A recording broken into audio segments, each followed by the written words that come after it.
বিমানে উঠতে গিয়ে হোঁচট খেলেন মার্কিন প্রেসিডেন্ট ডোনাল্ড ট্রাম্প।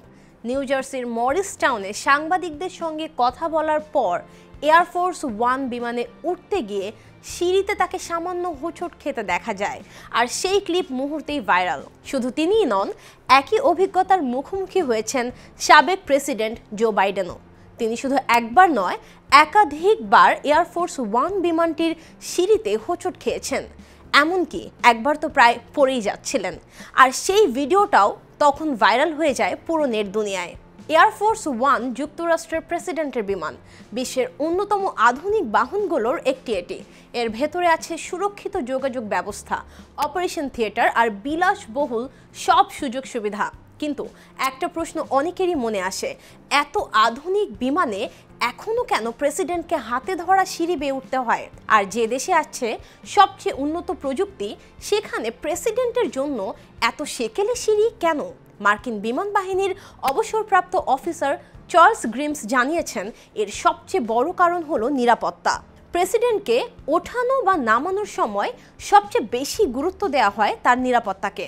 তাই এয়ারফোর্স ওয়ানকে কখনোই সাধারণ টার্মিনালের পাশে রাখা হয় না, বরং দূরে ফাঁকা ও সুরক্ষিত জায়গায় রাখা হয়, যেখানে চারপাশ ঘেরা নিরাপত্তা বলয় তৈরি করা যায় সহজে। টার্মিনাল মানে অসংখ্য অচেনা যাত্রী, যেখানে প্রেসিডেন্টের যাওয়া মানেই বিশাল নিরাপত্তা ঝুঁকি। তাই প্রেসিডেন্টকে দ্রুত ও নিরাপদে বিমানে তুলতেই ব্যবহার করা হয় এই সিম্পল বাট সিকিউর স্টেয়ার্স। তবে শুধু এটা নিরাপত্তার বিষয় নয়, এটা অনেকটা পাবলিক কানেকশন মুভমেন্টেও বটে।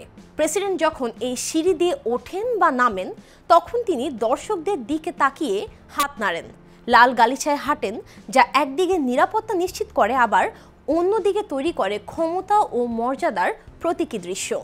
টার্মিনাল ব্যবহার করলে প্রেসিডেন্টকে jet bridge, baggage area, exit এই সব ঘুরে যেতে হতো, কিন্তু এই সিঁড়ি ব্যবহার করলে তিনি মাত্র কয়েক ফুট হেঁটে সরাসরি লিমুজিনে উঠে যেতে পারেন। প্রেসিডেন্টের সঙ্গে থাকে সিক্রেট সার্ভিসের 15 থেকে 20টি গাড়ির বিশাল বহর, যার জন্য টার্মিনালের জায়গা যথেষ্ট নয়। এবার প্রশ্ন হলো, তাহলে হাইড্রোলিক বা স্বয়ংক্রিয় সিঁড়ি কেন নয়?